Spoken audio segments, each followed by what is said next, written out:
Houve sempre uma tendência de se olhar para o Paulo com grande alegria, porque o Paulo era uma zona bonita. Ainda apanhei ali nas Feiras de Paim, não havia aquelas casas, havia ali banquetas em que as pessoas da praia ao domingo iam para a roda de Paulo. Também é do meu tempo, que os ricos da praia não iam para o Porto Martins, nem iam para os biscoitos. As pessoas da praia, de verão, iam para a roda de Paulo. Sempre me lembro do Paulo, sempre vi com o Paulo. Tem-me a ideia que havia muita água ali, junto aos prédios, ficava muito perto de casa, éramos sempre aconselhados a nunca aproximar-nos muito, porque alguém se podia magoar ali, que é assim mesmo. Mas havia sempre aquela curiosidade, sempre que podíamos, íamos ao Paulo. É um episódio engraçado, o meu avô tinha uns prédios ali com umas vacas e normalmente elas fugiam, bezerras, e era sempre uma alegria no dia de ir ao outro lado, poder fazer o ceiro. Havia um canal em que o Paulo vazava-se no mês de maio. Mês de maio, as chuvas que havia durante o inverno, havia também, não eram todos os anos, mas havia anos que havia mar muito bravo, mares do norte muito bravo, que o mar entrava na ponta do Forte do Espírito Santo e entrava por ali dentro até São Lázaro, batia na ermida de São Lázaro. E então eram alturas em que o Paulo ficava cheio de água, com muita água salgada. Canarei no mês de fim de abril, o Paulo vazava. Havia um canal, que acho que ainda hoje, se quiserem, se foram à procura, ainda, porque era muito bem feito, era um canal feito em pedras muito trabalhadas, em que quando o Paulo estava muito cheio. Já em 1644, Francisco Norris da Câmara pensou fazer o Porto da Praia ali. Há desenhos da praia de 1644, 45, que havia a intenção de fazer o Porto da Ilha Terceira no Paulo da Praia. Há um canal, mas isso depois morreu. Até quando cheguei cá, em 97, o Paulo da Praia era aquilo que bem designou de um pequeno feijão, onde estranhamente e fantasticamente ainda existia uma população de galinha d'água a nidificar. Portanto, era uma pequena poça. Eu posso confirmar a nidificação na altura, porque vi a nidificação naquela pequena poça ainda de galinha d'água. Ainda havia entre meio daquela junça, um bocadinho ainda chegava a haver ali entre meio daquelas canas.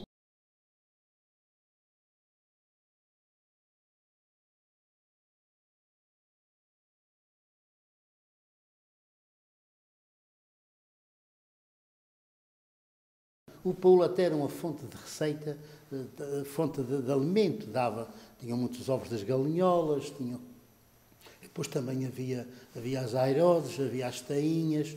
O Paulo de facto era uma fonte, também dava alguma alimentação àquela redondeza.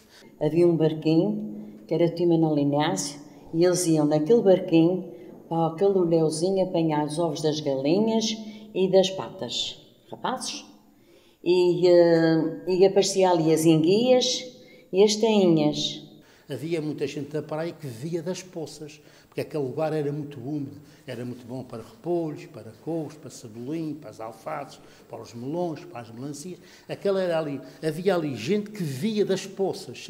Agora de inverno as poças estavam cheias, mas chegava-se ao fim de janeiro, as poças vazavam e era outra que se cultivavam. Cultivavam as coisas que eram depois levadas para o mercado. A minha família é pescadora, a gente ia, às vezes quando se está a peixe, era para entre meio dos barcos e ia tirarem areia para levarem para as lajes, para as terras, em carros de bois. Não havia adubo.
Há uma passagem que me lembro quando eu andava na escola, eu estava aí numa terceira classe, e juntei-me com uns colegas meus e fomos numa lancha que havia ali junto ao povo. Fizemos uma aventura, mas era uma lancha que metia água pelos lados. Íamos, que havia um ilhéu a meio, que ali havia patas que iam para ali, fazer seus ninhos e tal, e nós íamos com aquela ideia de ir lá aos ovos, mas só que a tal lanchazinha metia água pelos lados. Havia uma lata muito velha, era uma de água fora e as outras, e a gente não havia remos, era com as mãos que se remava até lá. Até que chegamos lá, mas com uma aventurota, que aquilo era um pântano, não é? Uma lanchinha a meter água pelos lados e a gente a remar com as mãos, era constantemente a pôr água fora, e chegamos lá. Chegamos lá à procura dos ninhos, aquela coisa de rapazes, não é? Lá trouxemos uns ovos. Ainda ali no Roda de Pulo havia a Edmida de São Lázaro, que ainda hoje existe, e havia a Edmida de Santo Amaro, que ainda hoje também tem os restos lá. E havia ali o poço de Santo Amaro, e então esse poço nunca secava. Porquê é que nunca secava? Porque estava ao lado de Pulo, mas as pessoas levavam aquilo para um milhagre, que era o poço de Santo Amaro.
Faziam coisas mal feitas. Portanto, tinha uma vaquinha muito velha, a vaquinha estava para morrer, então, para fazer uma cova para enterrar a vaquinha, que no Paulo havia erva de abundância e havia água, deitavam a vaquinha lá e não se sabia quem era a vaca.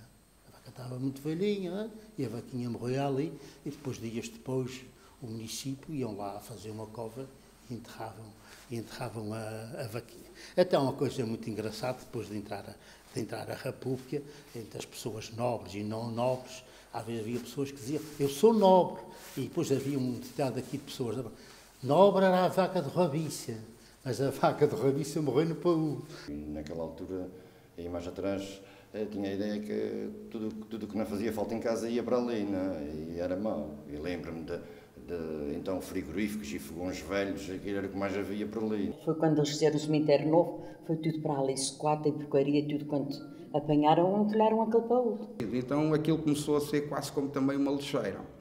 Infelizmente muita gente pegava no seu lixo e ia metê-lo lá. Às vezes ia-se fazer a limpeza dos nossos quintais, cortava-se árvores, ou havia uma parede que se deixava abaixo, como era ali mais pertinho, ia-se pondo tudo ali. Aqueles povos moravam ali à volta, não podiam abrir uma porta numa janela porque era só mosquitada. Na altura que o paúdo foi entulhado, parecia foi muitos ratos no caminho, às beiras daqui, e foi mosquitos que coisa, mas depois este verão nunca mais apareceu. Nos anos 70 e tais, o Sr. Manuel Pinheiro, Presidente da Câmara, e o Dr. Machado, Governador Civil, conseguiram uma verba do Estado, e então entulhou-se o paúdo com muita pedra, entulhou-se o paúdo, mas o paúdo nunca morreu. O Paulo nunca chegou a morrer porque havia ali 3 poças da misericórdia que nunca não se entulhou. E, portanto, quanto aos bichinhos, que as galinholas pretas, sobreviveram graças aos cerrados da Santa Casa que nunca foram entulhados. Quando se entulhou o Paulo, e tive muita pena, mas eu e mais algumas pessoas, as pessoas que vinham ali de roda ficaram muito contentes por causa dos mosquitos. De facto, depois de ligar os esgotos, quando foram ligados em 57 para o Paúl, A água apodreceu, criava muitos mosquitos, criava muita mosca. Depois também, passou também a ir muito lixo, e depois agora há lixo todos os dias, mas a todo tempo havia pouco lixo. Com a vida dos americanos e o crescimento da praia, então passou todos os dias a pôr-se lixo. Começou-se a entulhar o lixo do Porto para cima. Começou-se a entulhar da avenida do Clube Naval, começou-se a entulhar o Paúl do Clube Naval, de hoje o Clube, porque onde era o Clube Naval eram poças também.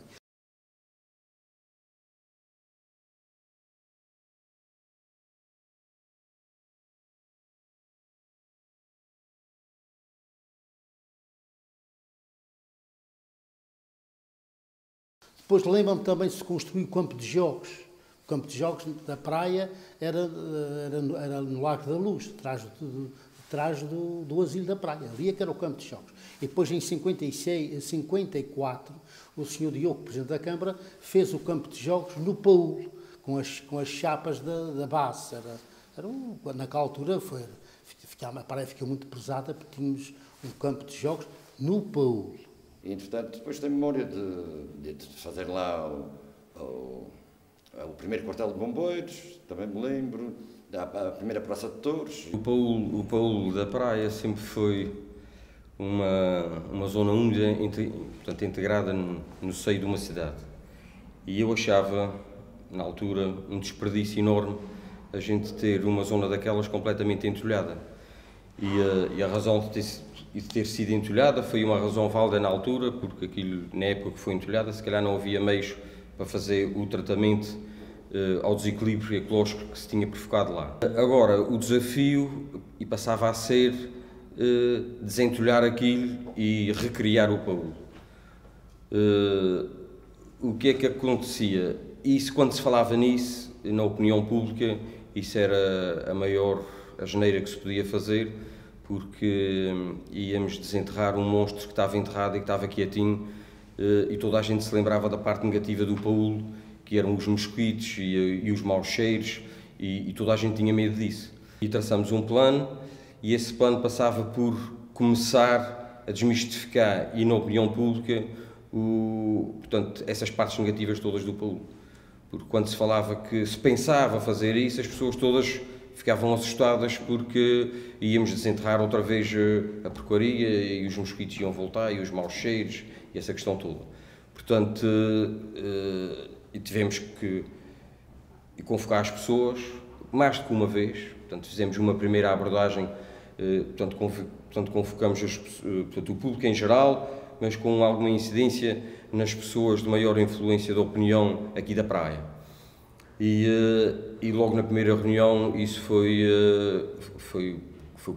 toda a gente contra, até se começar aos poucos a desmistificar. E a ideia seria criar uma lagoa maior, mas que tivesse uns braços, na impossibilidade de chegar a lagoa mais para baixo, porque a nossa ideia era abrir aquilo tudo de lagoa, com ilhotas pelo meio, não sei o quê, mas pronto, há uma parte que a gente tinha que ceder, que era as pessoas também e queriam utilizar aquilo. Portanto, e tínhamos que conciliar a parte natural com a parte humana, pronto. E então resolveu-se estender uns braços, que foi o desenho que ele fez mais ou menos, que era a lagoa, e uns braços mais perto do mar para ir buscar aquela sanalidade que havia. Em 2006, a Câmara inicia a recuperação do Paúl numa obra integrada na criação da marginal da Praia da Vitória e recuperação do Paúl. Era uma única obra, com um único projeto que previa estes dois, a recuperação do Paúl e a construção da marginal da Praia da Vitória. Foi encomendado um projeto, porque a obra era Conceição Construção, a empresa que ganhou a obra fez um projeto para a recuperação do Paúl, projeto esse que foi alterado pelos técnicos da Câmara, com uma equipa de apoio a quem pedimos a colaboração. Portanto, essa equipa, em várias reuniões que foram feitas ao longo da obra, portanto, resolvemos criar um espaço, umas ilhas, para os pássaros poderem nidificar sem terem acesso pelo humano. Criou-se umas bacias de água maiores do que estavam previstas, e uns braços de água no sentido de chegar à água o mais próximo possível do mar para ser possível haver alguma renovação da água. Existem umas condutas para a renovação da água, com a entrada da água do mar, foram feitos alguns apêndices, digamos assim, da conduta de águas pluviais, mas que a água do mar entra nessa conduta quando a maré está cheia.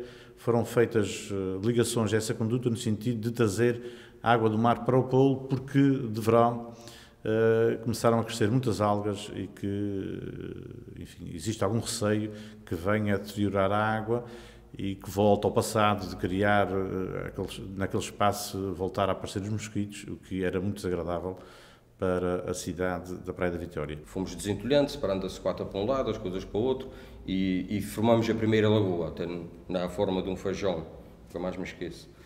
E deixamos aquilo repousar durante 2 ou 3 anos para ver se aquilo se reabilitava. E plantamos algumas coisas nas margens que fomos retirando de zonas úmidas ali ao lado, portanto, para aquilo se refazer e ao mesmo tempo ir criando abrigo para as galinhas de água e para as aves que iam aparecendo ali. Acontece que aquilo, num espaço muito curto de tempo, aquilo refez-se, reabilitou-se por si próprio, até a própria vegetação que já não aparecia no paúlo, que estava enterrada, começou a aparecer, portanto, a vegetação original. Portanto, a partir daí, chegou-se à conclusão que aquilo tinha possibilidades de sobreviver e de ser restaurado.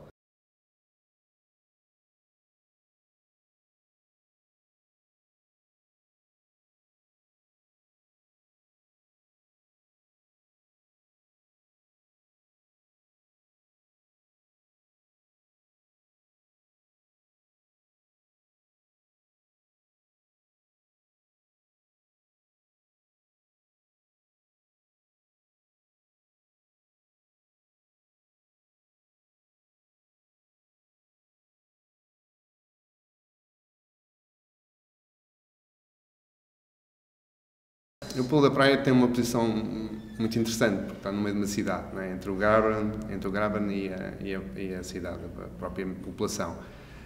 E nesse sentido, eu acho que o Pulo da Praia deverá ser sempre usado como um espaço de educação ambiental, aproveitando a proximidade da Escola Secundária Vitorino Mésio, um espaço de uso recreativo social por parte das pessoas que vivem na Praia da Vitória e também um espaço para as aves poderem nidificar e descansar, no caso das aves migratórias. Essas opiniões negativas morreram a 100%, porque, passado este tempo todo, o paúlo está lá. Às vezes há aquele receiozinho, portanto, no verão, quando aquilo fica com pouca água, há aquele receiozinho, mas as pessoas já perceberam que ele se refaz logo no inverno. Portanto, aquela opinião pública que havia com medo dos maus cheiros, dos insectos, disso tudo, isso morreu completamente. Mas achei que o pulo foi a melhor coisa que fizeram. Aquilo é bonito, lá de cima de faixa é bonito. Já ouvi comentários de vizinhos ali dizerem que os seus próprios prédios foram valorizados quando o paúlo foi efetivamente tratado, digamos assim. Os jovens gostam de paúlo. Os para a minha idade não perderam a vontade de ir ao paúlo. Agora fico muito contente com o sábado e o domingo, gosto de ir para ali. Estou muito contente em ver muita gente nova no paúlo. Estou muito contente de ver gente nova a brincar com aviãozinhos. Hoje em dia o Pulo da Praia já tem uma riqueza ornitológica significativa, tanto com as espécies residentes como pela mais-valia das espécies que nos visitam desviadas das rotas migratórias. Eu conheço uma situação de um observador de aves, se não me engano, ou da Suécia ou da Fileira, do país nórdico, que meteu-se dentro de um avião e veio à Ilha Terceira para fazer a observação de uma espécie. Chegou no avião da manhã e foi-se embora no avião da noite. Porque não tinha possibilidades profissionais de permanecer, porque se não tinha permanecido, porque eles normalmente permanecem bastante tempo e até visitam mais do que uma ilha. Estas observações de aves são bastante importantes para a região, nomeadamente turistas com um ótimo poder de compra, porque são turistas provenientes do norte da Europa, são pessoas com uma postura extremamente correta, que vêm unicamente observar, sem tirar, apenas dar.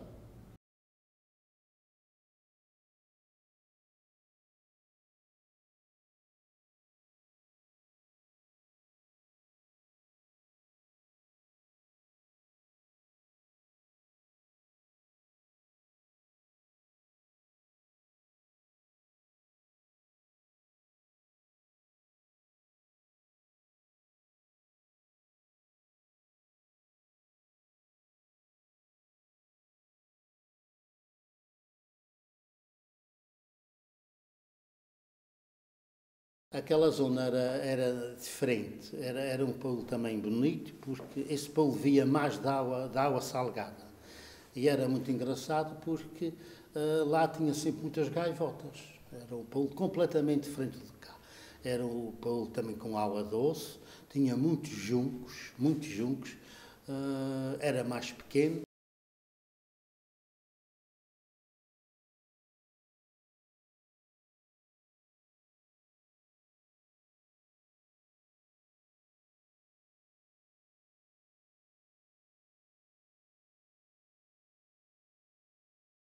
Portanto, o paú estava sempre cheio, porque o mar, quando era de inverno, não havia o abrigo aqui dos americanos. Lembro-me ainda do Porto sem o abrigo aqui dos americanos, em que o mar, portanto, entrava no inverno por aí dentro e foi comendo a terra. Portanto, nós no verão passávamos, vinhamos do Cabo da Praia a pé pelo Areal, vinhamos até à praia, portanto havia uma distância bastante grande, sempre em areia. E pronto, no inverno não podíamos fazer isso, só quando a maré estava mais vazia é que podíamos passar, portanto, nessa zona. Porque eu lembro daquela zona úmida, a gente, por exemplo, quando vinha de Angra para a praia de carro, quando a gente descia ali a seguir à Fonte Bastardo, antes de chegar aos Álamos Bravos, a gente via ali uma faixa de água enorme e depois tinha um passeio de areia e depois aqui tinha o mar. Portanto, isso desapareceu completamente. Resta ali aquele bocadinho, mas aquela zona era uma zona muito mais extensa e então estava sempre cheia de aves ali. Toda a vida, portanto, foi um sítio onde tinham aves, mas nada. No verão fazíamos o campo de futebol, quando secava, no verão não tínhamos campo para jogar a bola, era lá que brincávamos. E no inverno a gente nem sequer podia ir para ali porque a água chegava até quase ao caminho. Lembro-me do mar vir até cá acima e atravessar o caminho. Nós, para atravessarmos no caminho cá em cima, tínhamos que sair por cima da parede. Também não haviam muitos carros. Portanto.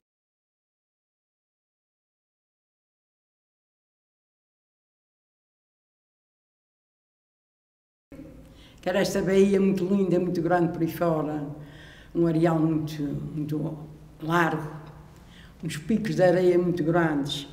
Os americanos, quando vieram para cá, fizeram uma casa muito grande lá em cima daquele pico de areia. E tinham uma casa, um barzinho. E lá vendiam muita Coca-Cola, muitas coisas americanas. E depois os americanos vinham tomar banho, porque aquela baía era muito grande, era uma baía larga. Então, havia muitos portugueses, rapaziada nova e alguns velhos também antigos, meio esteleirenses, que vinham ver aquelas pessoas a tomar banho, porque os americanos ali naquela baía, aquilo era cheio de gente para ali. Olha, ficavam uns a vigiar, outros enfurtando umas latinhas de Coca-Cola e umas garrafinhas de cerveja, era uma maravilha. Havia um alto muito grande de areia com canas, e ele fez esse bar, um bar bastante grande ali, que na altura fez grande sucesso, que era o bar da Riviera, bar-restaurante. E então daí os americanos usavam essa praia, iam para lá aos domingos, e a praia era utilizada 90% só por americanos, ou seja, americanos e americanas, portanto. E nós, os portugueses, como íamos pouco, então os mais velhos punham-se no alto da areia, escondidos entre meio das canas, a vigiar as americanas que estavam a tomar banho por bar hotel. Havia uma zona ali onde os americanos tinham um bar que era o John's Beach. Era uma praia mesmo dos americanos, como a Riviera também.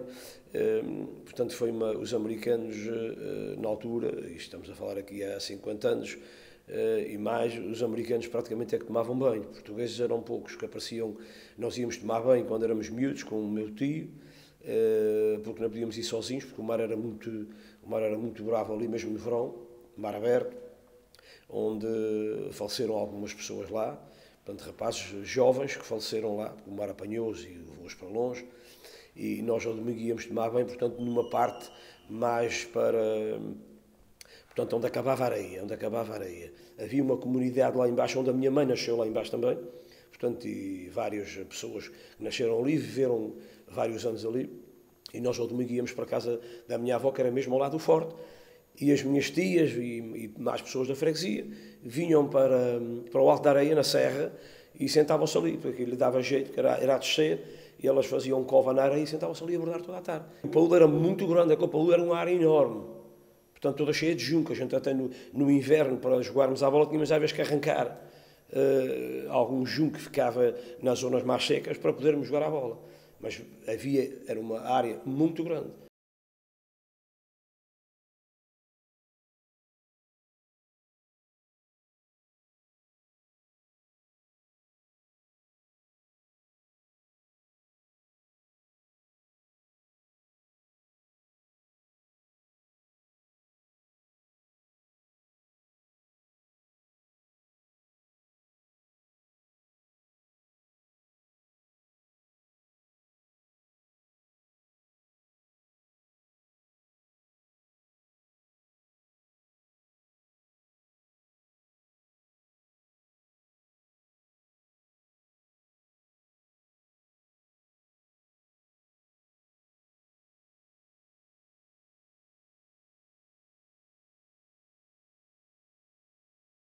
E o Pulo do Belo Jardim, alerto, chama a atenção que merecia uma intervenção também, porque ainda resta-lhe algum pouco daquilo que já não existe no Pulo da Praia e que lhe dava uma riqueza fantástica, que já não existe no Pulo da Praia, que era o sistema dunar adjacente à zona úmida. E o Pulo do Belo Jardim ainda se poderia ir buscar um pouco desse sistema dunar.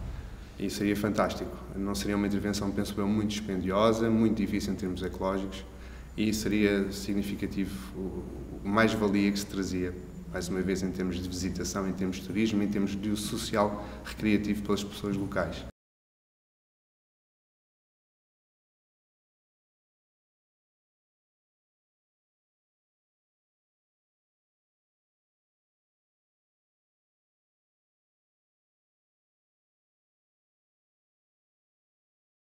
A Pedreira, há uns anos, essa parte, aquilo era cerrados, era terrenos agrícolas. E quando surgiu para se fazer o porto comercial da Praia da Vitória, nesse caso o Molho, e fizeram umas inspeções e que ali seria uma pedra boa explorar uma pedreira. E começamos a explorar a pedreira. Essa parte, uns anos depois de a gente explorar a pedreira, começamos, portanto, a passar o nível freático do mar, não é? E aí começou-se a surgir umas lagoas. E aí, quando a gente se começou a perceber, não é, que de volta e meia começaram a aparecer aves. E aí começaram portanto, a ficarem algumas aves aí por alguns dias. Não constante, não é? Vinham e iam, não é? E a gente naquele tempo, portanto, nem sequer se lembrava, né? As coisas estavam um pouco divulgadas sobre as aves de imigração, nesse caso. E quando futuramente foi para se fazer o parque de combustíveis na Praia da Vitória, não é? E bem, tentou-se preservar o fundo da pedreira, onde tem essas tales lagoas.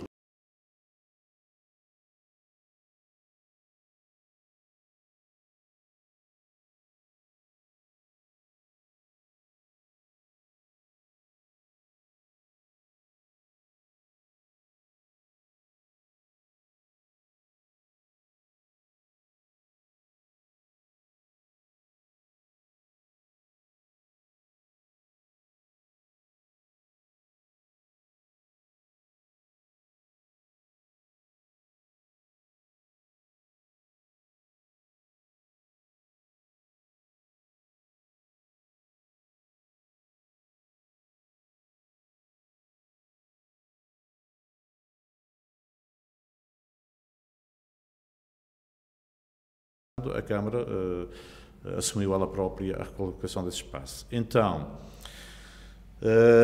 quando se fez a obra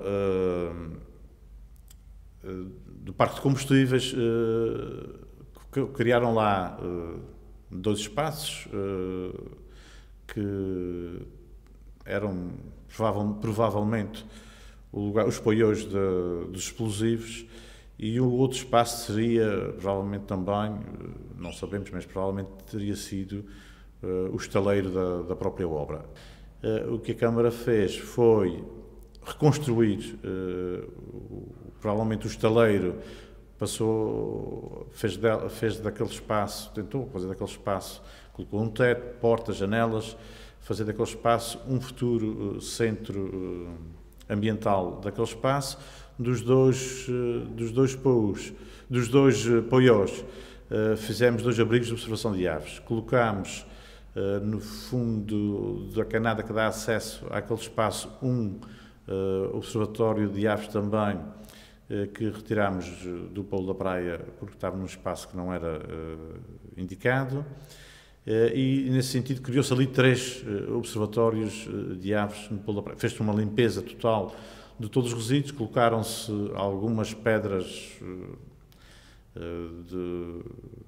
enormes, digamos assim, à entrada para que as viaturas não tenham acesso até àquele espaço e não possam ir lá colocar resíduos. Depois de, não quero afirmar qual é o ano, não é?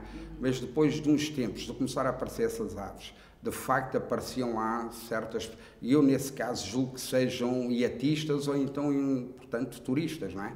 Mas eu desconfio mais iatistas, que levavam as suas máquinas, as suas mochilas, está a perceber? E passavam lá o dia a fotografar as aves, não é? Até a gente, naquele tempo, não é? A gente dizia, olha, coisas nos brinquedos caros, não é? Porque passavam ali o tempo a fotografar as aves, não é?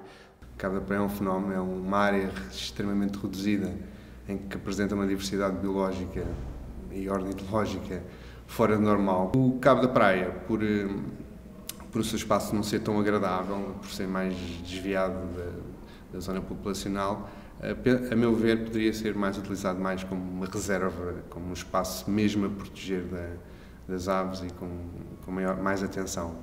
Hoje em dia tem a zona industrial adjacente, que lhe serve, ironicamente, um pouco como proteção, nomeadamente no que diz respeito à caça, porque infelizmente antigamente, quando o polo do Cabo da Praia estava dado ao abandono, a pedreira estava dada ao abandono, havia a prática de caça frequente e a prática de despejo de entulhos e outras atividades que entravam em conflito com o valor da área. Hoje em dia, felizmente, isso já não existe em tão grande dimensão, porque há a presença da unidade de combustíveis.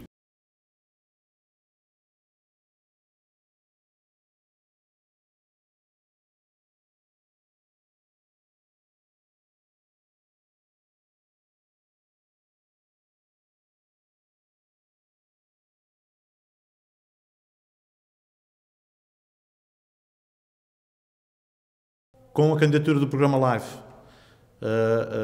que foi feita pela Câmara,